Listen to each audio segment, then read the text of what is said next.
Last week we discussed our own personal goals, aspirations, and just recapped our 2022 disc golf season. This episode we are going to be discussing the Pro Tour, and we are going to be giving you our thoughts on this year's Disc Golf Pro Tour season. What were some highlights? What were some bad times? And really, we're going to be discussing a lot about players, giving analysis, and we want to be sharing a different side of disc golf with you. We know that we talk to you guys a whole lot about getting better at disc golf, but as you get better at disc golf, you might be paying more attention to the pro side of disc golf. Like myself and Trent, we're football fans. We pay attention to the NFL, even though we are not professional football players. So you might feel the same way about disc golf, and we want to provide some of that content for you guys as well. And maybe you're new to disc golf and you want to learn about the Pro Tour, and maybe this is the first time you've ever heard of the Pro Tour, and you're like, what? Disc golf has a Pro Tour? We're going to break it all down for you here on this episode, and maybe give some predictions for 2023.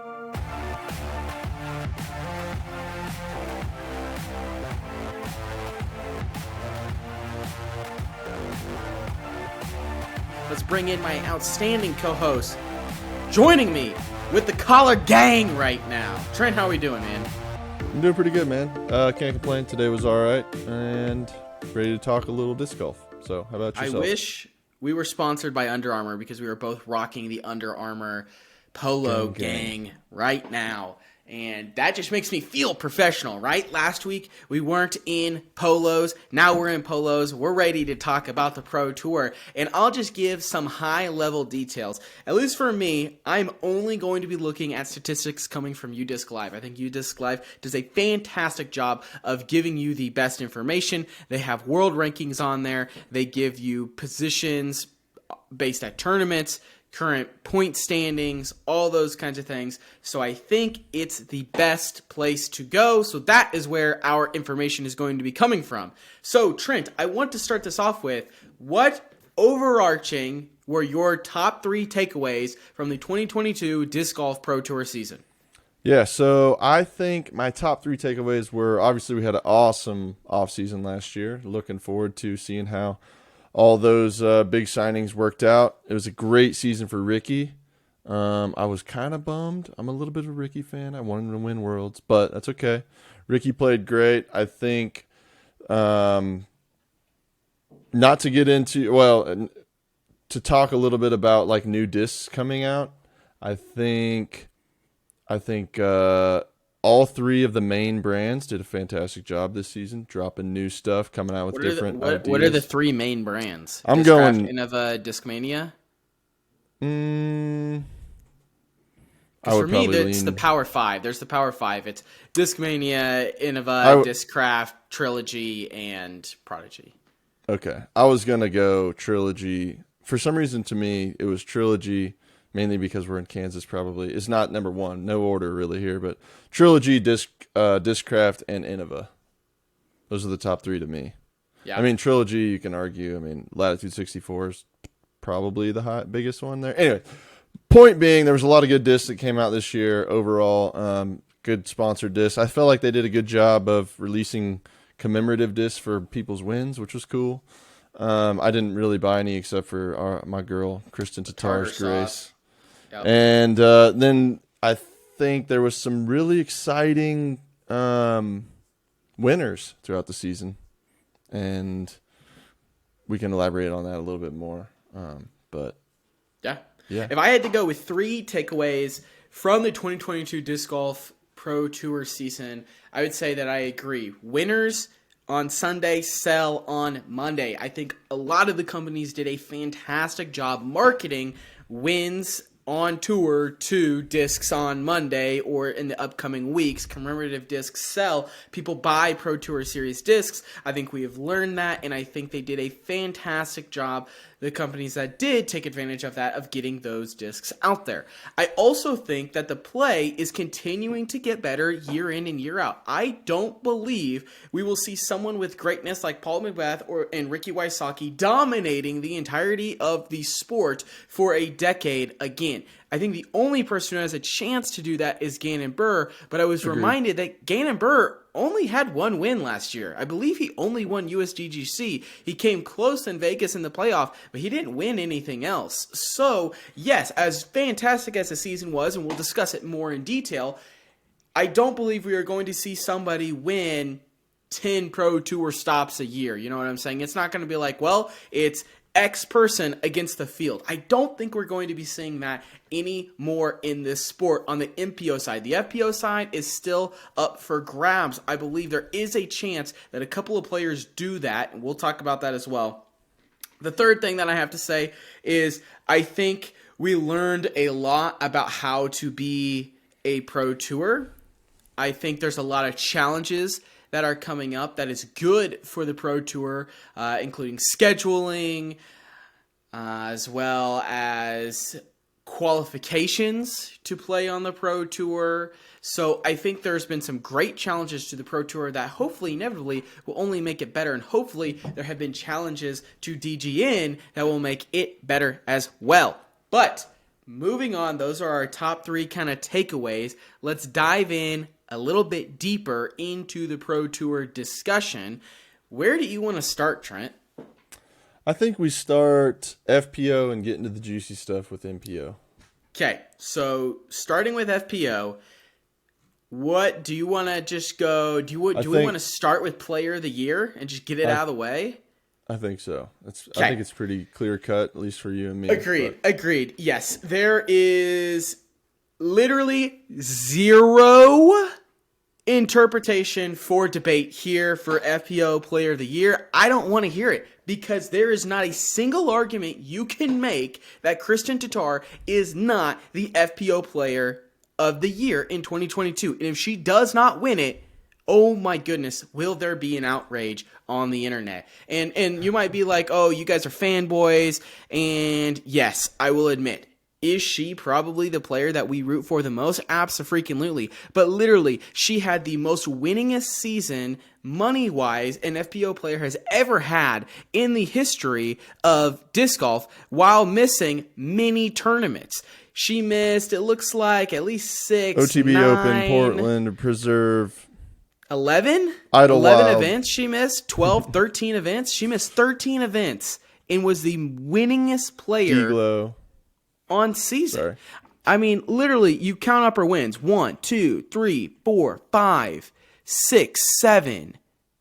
7 wins, and she should have won multiple majors. She should have won the first major of the year, the Champions Cup. She choked that one away. I'll be honest there. That did happen.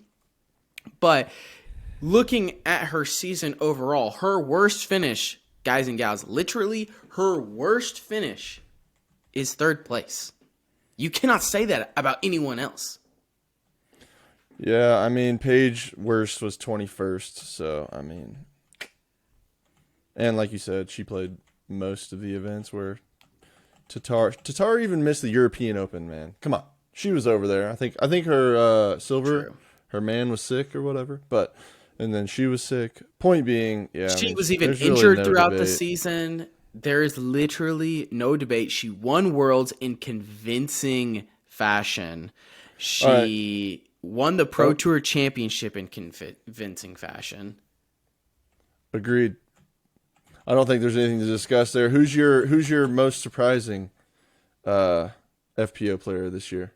One last note on Kristin Tattar. Looking at the world rankings, she's obviously ranked number 1 in the world.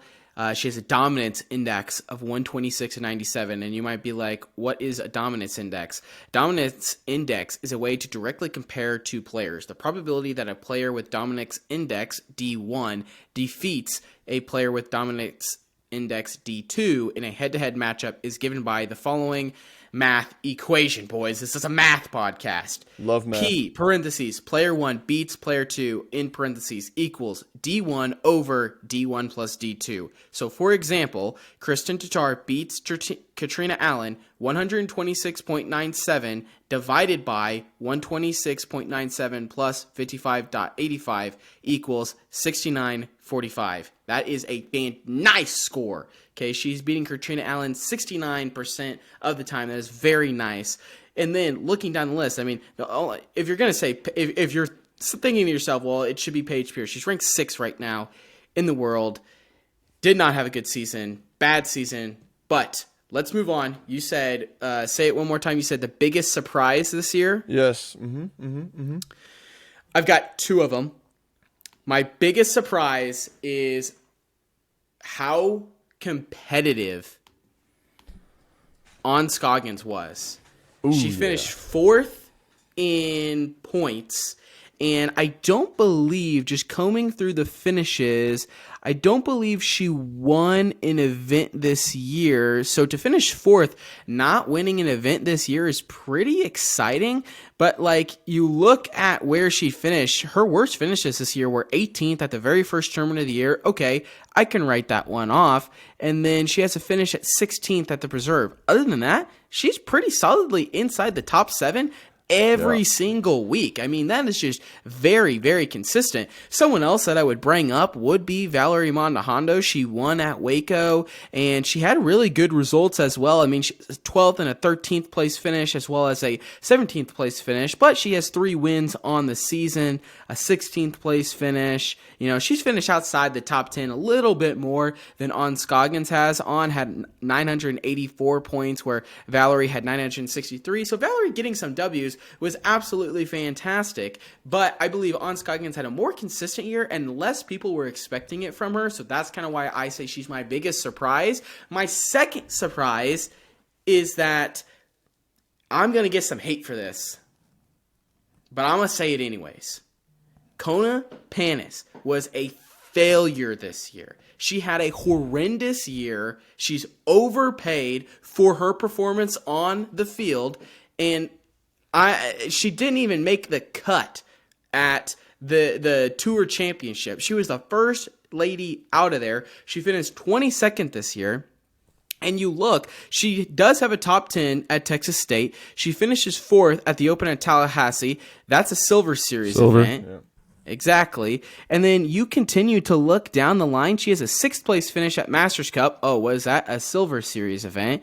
And then she has an 8th place finish at DMC. And that's it, guys and gals. She's not inside the top 10 any other point. So she has 2 top 10 finishes at Silver Series events and 1 top 10 finish at a Pro Tour Elite Series event. Meanwhile, we see 29th, 33rd, 18th, 16th, 13th, 17th, 13th, 28th, 39th, 42nd, 36th, 39th, 34th, 25th, missing cuts left and right for the amount of money that Kona was paid in the offseason for this season, $100,000 this year. I believe this is a massive disappointment based on the amount of money she's making comparatively to the finishes she had at the tournaments. And you might be like, well, it's her first year, all that stuff. I understand that. It is her first year. She can have a bad year 1 and still be a good disc golfer. She's better than I am, absolutely. She can have a bad year 1, turn it around over the next 3 years, make this contract look fantastic. The big gripe with this is that you've got the person who finished 22nd outside of the Pro Tour Championship, didn't even get an invite for the play-in game, makes the same amount of money as the best female disc golfer in the world. There is a problem there. There's a problem there. Kristen Tatar and her are making the same per year, same at the total end of the contract. That's the issue, right? The issue is that you way overpaid somebody who had a underperforming season comparatively to the best in the league. She was paid at the highest level possible and did not return on investment. That is exactly like paying somebody like Dak Prescott, and he's not that good. Paying somebody like Aaron Judge, and he stinks in the playoffs all the time. Paying somebody like Kyrie Irving or Ben Simmons, and they're just booty. That's kind of the comparison I'm making. Obviously, they are good athletes and good players, but they have disappointing seasons, and they're not very good. That was a lot. Trent, I'll shut up. You can talk. Well, we didn't even talk about this. We did that on purpose, and you literally hit both people I was going to talk about. So I got another one for you. I was surprised. It was great to see the Europeans come over here. I mean, we saw Tatar last year, but a couple others. Was Evelina around last year? And maybe slightly, not enough to be the other one super relevant. Name. Anyways, I was surprised with how much of a bomber. Let's go positive first. Evelina Salonen can crush. She can bomb. I don't know the statistics and I can't pull it up quick enough, but she probably drove just as far, if not further, than most FPO players on any given weekend. But that putt was just dog. Hot take: if she water. learns to putt, she's probably better. That's than where I'm going. I think if she puts, I think she's going to be, because I got to just switch it up a little bit. I think if she works on the putt this offseason, just like you and me talked last week, we got to work on our putt, our form, our everything. If she focuses on the putt, I think she can easily crack top 4, maybe top 3. I think because owns the top 4 right now points. I think she can knock that off if she does this. I think that's where I'm going with the biggest surprise for me. And then I think another up-and-comer, I think, is going to be Kat Mertsch. I think she just needs to be a touch more consistent. She has great tournaments, and then she'll have one round that she kind of just doesn't play great. And I think that's going to be another one that I wasn't expecting to play as well as she did. And I think she's got a ton of room to grow. So, those are my two hot takes. Since you literally went right up, Sorry, we didn't swear to God, folks, we didn't talk about it. He hit both nails on the head that I was going to talk about. So that's funny. But anyhow, that's what I think. Kat had a fantastic year. I mean, if I'm looking for somebody most improved this year, I think it's no doubt it's Kat Mertsch. She went from somebody finishing around Kona outside of the Tour Championship to somebody solidly inside the top 10. I mean, she's sitting at 8. She's got multiple podiums this year. She is 200 points back from 5th, so she does have more work to go. But right. I definitely think that can happen. Now, Trent, if there's a name who did not earn a spot at the Tour Championship, who do you think breaks in next year? That did not make it this year. That's a great question. Let me see here.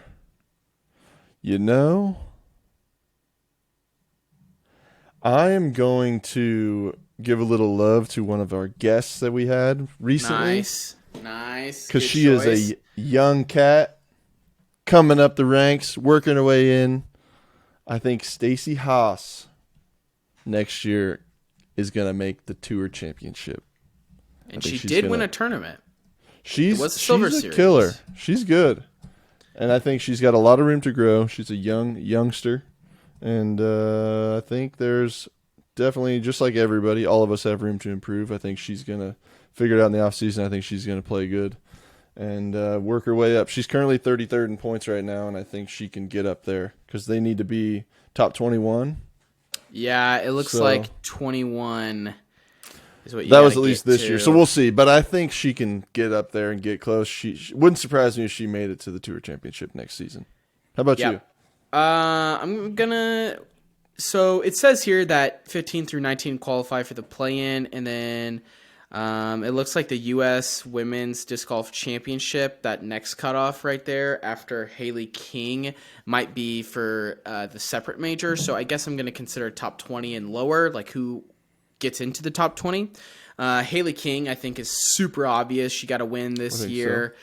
And second year with at a major. Plastic. I mean, it looks like she was the last one to get in, maybe to the U.S. Women's, or I'm not exactly sure how to read that line, I guess.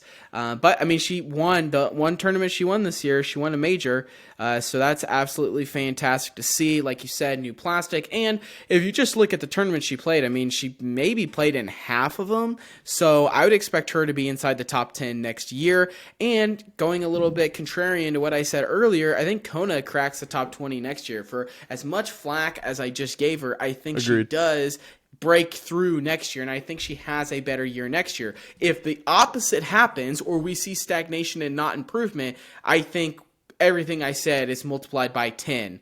right? So I think she does have a better year. I think another year learning your plastic. I also think that we have super high expectations of people changing companies because we saw Paul McBeth change companies and win a world championship, and then immediately saw James Conrad do the exact same thing the next year. So I think our expectations were probably a little bit too high, but that is what I am saying for that. Next two questions, and then we'll go to MPO. Sorry.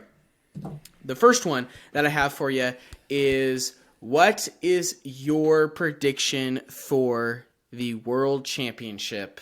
Who wins it in FPO 2023? Come on, dude. Don't make me yawn. Tartar sauce. Don't make me yawn. Everyone knows. It's that one. That woman right there. It's tartar sauce. Oh, can't even. Oh, how do I do this? That. You got it. There you go. If you're watching on YouTube, you know what he's doing. I'm pointing at Grace, at the Grace that she signed because she's the bee's knees. Anyways, yeah, I'm going Kristen Tatar. I think she's going to do exactly what she did this year and win by X amount of strokes. Can't remember off the top of my head, but she won by convincingly. I think that's what's going to happen. Yeah. No matter where it is, open. Dang, I was going to try to go crazy. Dang. Okay. Well, I was going to say whoever won the Smuggler's Notch tournament this year would probably win it next year. Well, that was Kristen. So I'm going to not say what you said. I'm going to provide two names. Valerie Mondahondo. I think she is poised for a continued breakout. As well as I'm going to say, again, Haley King. I think Haley King, we have seen she has the ability to win majors. Get her out on the course more if she's out there like she normally has been. I think she's a strong contender week in and week out. It is a little bit more woodsy and technical, obviously, than Emporia, so I don't think that's going to help somebody like Evelina, who's a clear bomber. That's why I'm going Haley King and Valerie. Last question I have for you. What is your hot take for the FPO side 2023? Oh, no.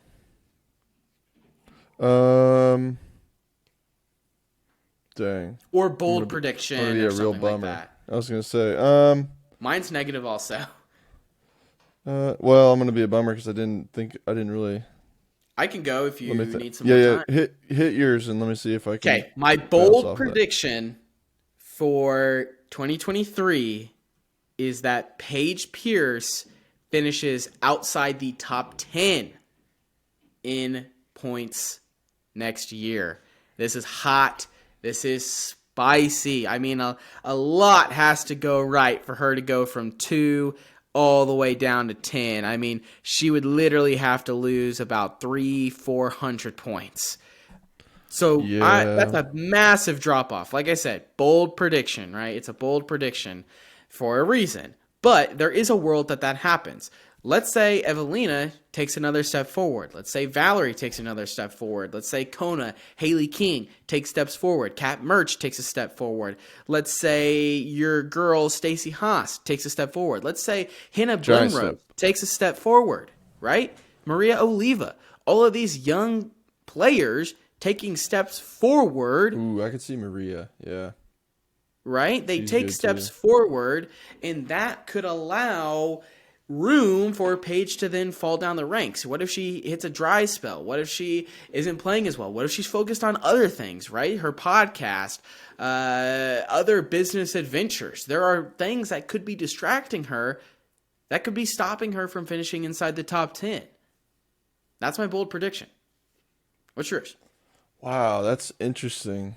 I don't know if I'm going to go that crazy, but I'm going to go back to kind of what I talked about earlier in my surprise. I think Evelina figures out the putt, and I think she's going to be top 5 next year. Yep, that's a good one. She's going to move up 6 spots. I'm going to read real quick the current top 10 in world rankings, and you tell me if you have any big disagreements. Kristen Tatar, Katrina Allen, Hannah Blimrose, Missy Gannon, On Scoggins, Paige Pierce, Natalie Ryan, Evelina, Haley King, Holland Hanley. Is Valerie not? Did you not say Valerie? No, they don't have Valerie inside the top 10. Makes absolutely zero sense. Yeah, I disagree with that, and I think They have Valerie ranked 12th in the world, I behind think Sarah she's like Hokum. I think she's just like the points. I think she's definitely a top 5. Yeah, that makes no sense. There's a player or two on there that absolutely do not deserve to be there. But let's go to the MPO side, and I'll keep it right there. I'll start here with the top 10 world rankings for MPO. We've got Ricky Wysocki coming in at number 1. Eagle McMahon, who did not play a whole lot, at number 2. Might have some disagreements there. Paul McBeth at 3, Gannon Burr 4, Chris Dickerson 5, Calvin Heinberg 6, Matthew Oram coming in at 7, Simon Lizotte at 8, Nicholas Antila at 9, and then Isaac Robinson coming in at 10. Two prodigy guys making it at 10. So we look there. Any big disagreements? I don't think so. Okay. I like it. I think that's pretty. I mean, I haven't seen Nicholas Antila play enough, probably, but I don't know. He's probably fine in 9. I do agree. Had a very with the good top 10 end overall. to his year. I'm trying to find him in Pro Tour points. He finished 25th because he did miss a lot of tournaments, but finished in the semifinals. I think 13th, 8th, 4th. Yeah. I do actually potentially have one disagreement. I 100% agree that Eagle McMahon is the SHIT for everyone out there. Yeah. He didn't hardly play this year. Is he second best in the world still? I feel like that's got to be taken into consideration. He isn't technically. I mean, he did come out and win the European Open, but I don't know. Is he second best because he didn't play? I think he could be like he can still be top 5. That's okay with me.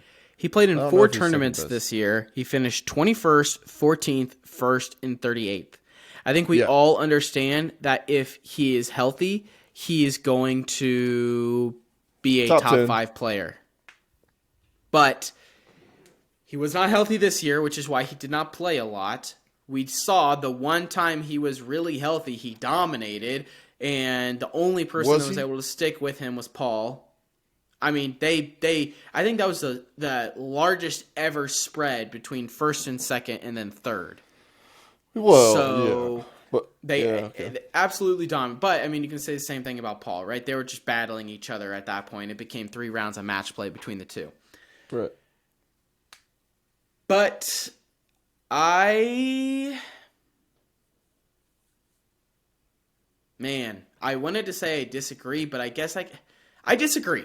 I disagree. And I don't think Paul McBeth is at number 2 either. I'm going to shock the world. I think Gannon Burr is number 2 right now.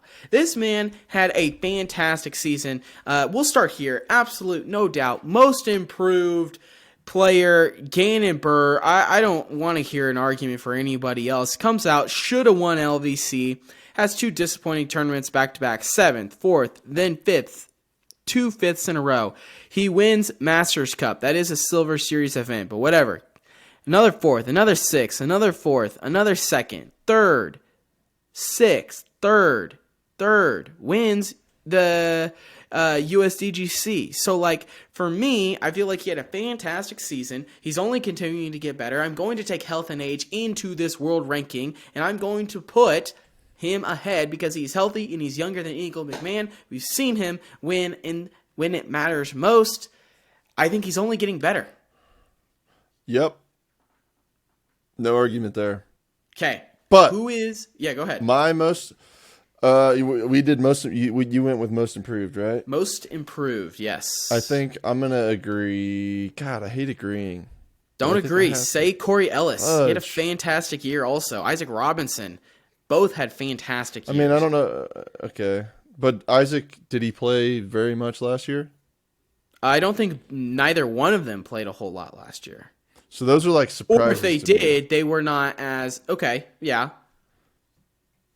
All right, I'm going to give you my most improved, and it's slightly maybe because of injury, but I'm going with Simon Lizotte. Yeah, that's a good one. Because Comeback he player. Came out That's a good and one. just... I mean, I'm gonna give credit to the YouTube video with him and Paul McBeth where he threw Paul McBeth's lines and he realized that he could play really well. I don't know if this is true because I'm new-ish to the game, so anyone out there who's been playing forever, sorry. But I know he's a killer. He's a beast. He can bomb. He's a crush boy. He can putt. He can do it all. But this year he showed a lot of restraint, I feel like, and he really focused on making the right throw instead of taking the said Simon lines. And for those who don't know, the Simon line is just a reference to him because he usually just throws absolutely insane shots, and usually they work out. Sometimes they don't. But anyways, I think him playing smart this year and just what did he win? 3 tournaments? 4 tournaments? 3. Masters? No. Hold on. What's going on here? Okay, he won OTB Open, Portland. He won 2 in a row. Then he won DMC. And then he won MVP Open. What? I don't know. Anyways, is that right? I don't know. Just look at the screen there, big dog. That's what I'm looking at. I'm feeling like a dingus. Okay. Look at the screen. Point being, he's a beast. I see MVP, he won. I see DMC, he won. I see Portland and OTB, he won. And that's it. Yeah. He barely played in the beginning of the year. He really didn't start playing until Champions Cup. Doesn't help that he had a child, right? Yeah, he had a lot going on. Around the time the season started. So he's, anyways, that's my most improved. I like that. Let's go right into Player of the Year. Ricky.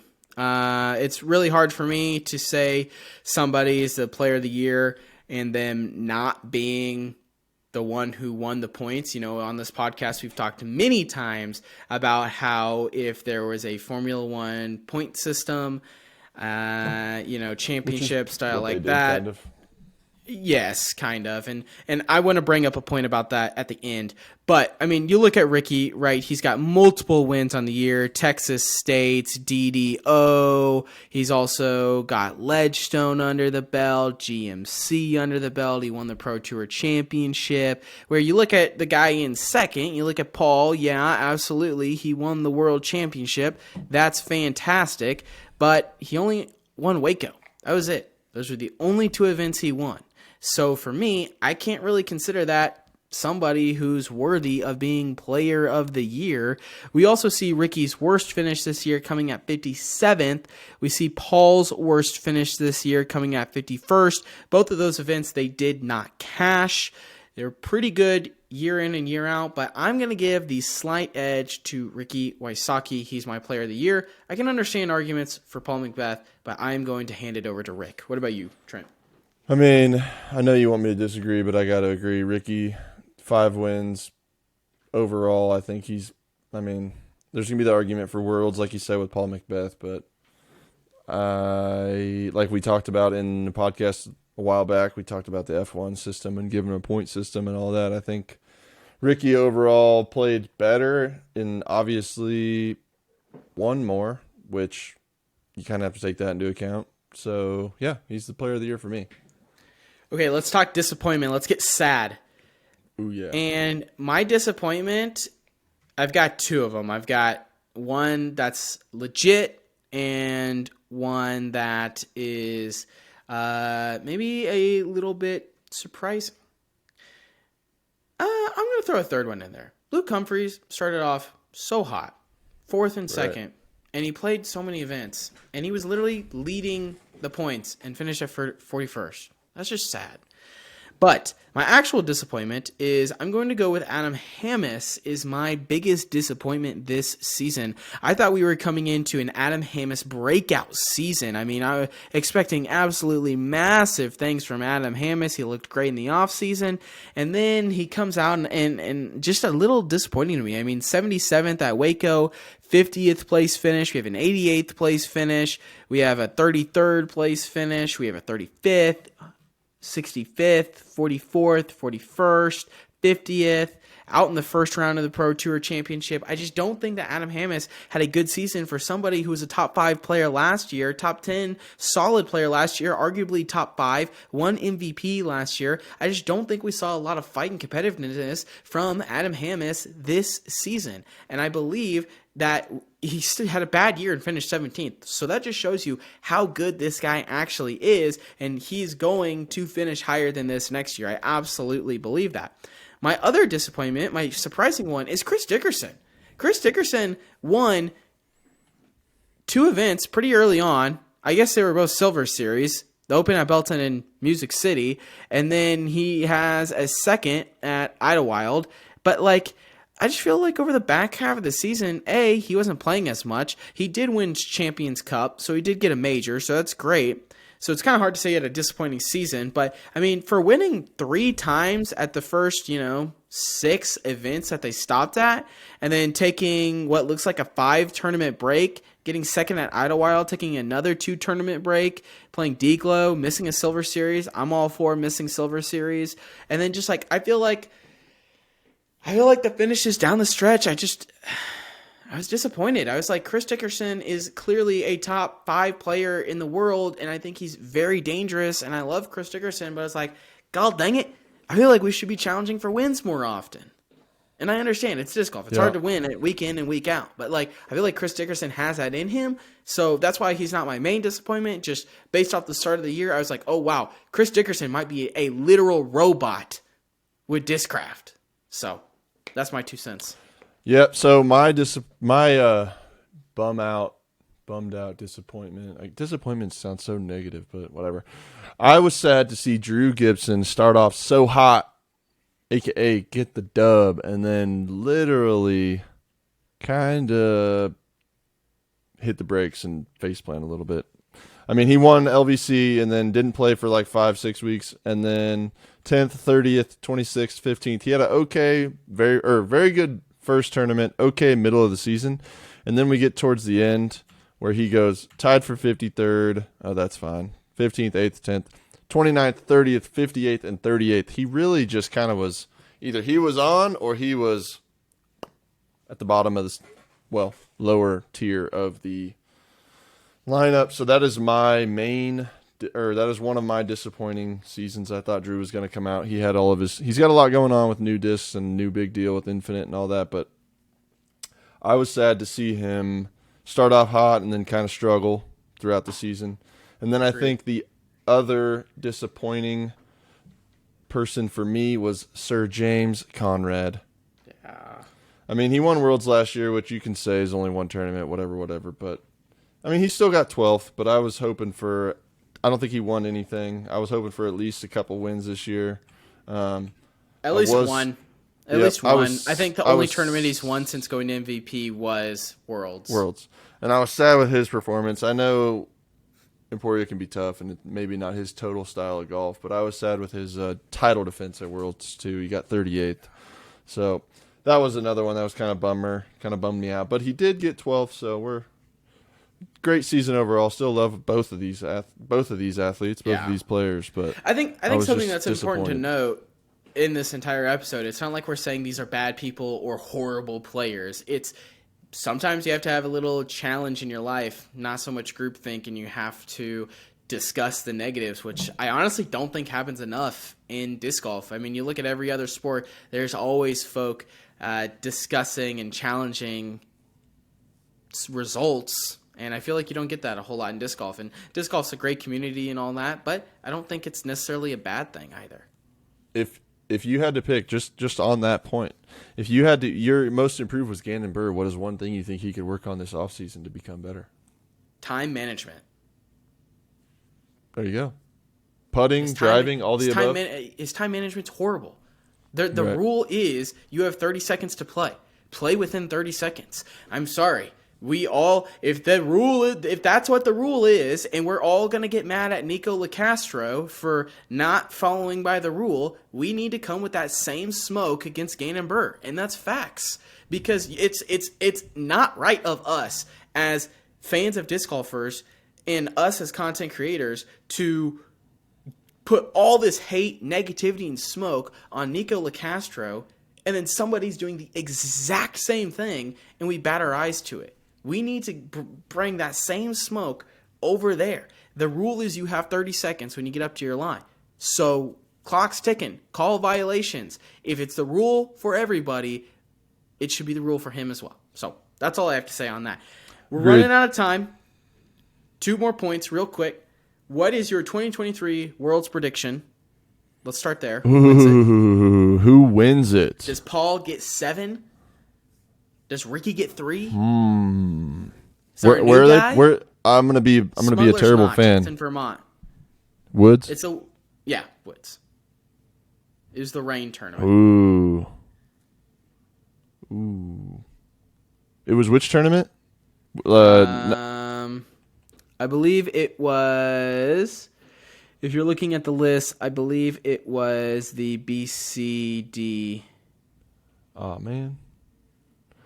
I think it was a Silver Series this year. I'm gonna go with my Joel Freeman one. Most improved player this year. I think Simon Lizotte gonna catch himself a dub. He doesn't have one, does he? He does not. I think he deserves one. I think he's hungry. That'd be nice. I think he's gonna continue with his projection of, because I think he's just as good as the top dogs. Yeah. He's just figuring out how to play old man golf, we'll call it. Yeah. I think the chalky answer is to say Paul, so I'm not going to say Paul. I'm going to go a little outlandish here, okay? This is going to be a little bit out there, but I am going to say that the winner is going to be a European, and it's going to be Nicholas Antila. I think he brings home Worlds 2023. That's my bold prediction for the MPO side, is that he brings home Worlds 2023. I think the more that he's playing, he's only getting better, more accustomed. I think there's a lot of positive signs for him. We're both going European. Yeah, technically, we are a we think of where they were born podcast. Yes, we love everyone. European podcast, ELE baby. Which is why I want to talk about one more time the Formula One point standings. Okay, I know you're sick and tired of hearing this, or maybe you're not, but this is why we need a manufacturer's championship, and it matters. And we'll have a whole episode on this probably, but there needs to be a point for the manufacturers to sign players and have players compete well at the end of the year, right? Let's take Discraft. Everyone thinks Discraft has the best team. Let's add points to it, and let's find out, are they actually the best team or not? And they get a monetary prize at the end of the season for it, right? That would make watching it so much more exciting. It makes watching the other cards more exciting. It's not just about who wins or loses. It's like, hey, Mason Ford, you finished top 10 3 times in a row. You are helping keep the DD team in it. I like it. It can be something where it's like the top 50 get points. If you're not inside the top 50, you don't get any points. That way, you're not going all the way down to like 100, 120 giving out points. It's the top 50 get points. And it can literally be on a scale of like the first 25, you can have it whatever you want. And then the last 25, it's like 25. You know, if you get 26, that's 24 points. If you get 50th, you get 1 point. You know what I'm saying? I think that makes disc golf so much more fun, so much more exciting. There's something more to be playing for. And we can finally put to bed what is the best manufacturer team every single year. Agreed. I think it'd be sweet. We obviously we're gonna have a discussion about this, so we don't need to dig into it too much. But it would be pretty sick if they had something like that. And I think it gives. I mean, disc golf's already kind of a team sport.